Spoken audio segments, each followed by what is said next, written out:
დასრულდა აჭარის ქართული ჭიდაობის ფედერაციის სასწავლო სათნო შეკრება ბაკურიაში. აღნიშნული შეკრების ფარგლებში ჩვენმა სპორტსმენებმა გაიარეს ფიზიკური მომზადება. შეკრება გაახლავთ წინამოსამზადებელი ეტაპის საქართველოს პირობებზე აჭარის ნაკრები გუნდების აქტიური ასპარეზობისათვის. ჩვენმა სპორტსმენებმა აღნიშნული შეკრების ფარგლებში საკუთარი ძალა, ენერგია, საკუთარი ნიჭი მაქსიმალურად გამოავლინეს. მინდა ვისარგებლო შემთხვევით და თითოეულ მათგანს, მაცვნელებს უთხრა უდიდესი მადლობა იმ მხარდაჭერისთვის, იმ ჩართულობისთვის, რითაც ეს დღეები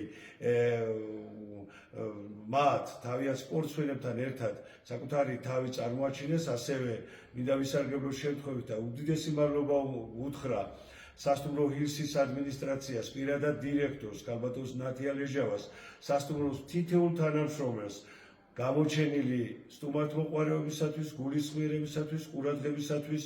აქვე დიდი მადლობა მინდა უთხრა აჭარის ავტონომიური რესპუბლიკის სპორტის დეპარტამენტს, დეპარტამენტის უფროს ქალბატონ ირმა ნიჟარაძეს ფინანსური მხარდაჭერისთვის და მე გამოვთქვამ ხმარწმენას იმისას, რომ აჭარის ქართული ჭიდაობის ფედერაცია შემდგომ წლებში უფრო აქტიურად, უფრო პროფესიულ დონეზე, უფრო ორგანიზებულად მოახდენს სასწავლო-საცნო შეკრებებს, რომლებშიც ჩართული იქნება აჭარის როგორც ჭაბუკთა, ახალგაზრდული ისე დიდების ნაკრების წარმატებული სპორტსმენები და მათი ეს შეკრებები ყოველთვის მოემსახურება საქართველოს პირველობებზე თუ სხვა მასშტაბური დონის სპორტულ ასპარეზობებზე მათ წარმატებულ ასპარეზობას.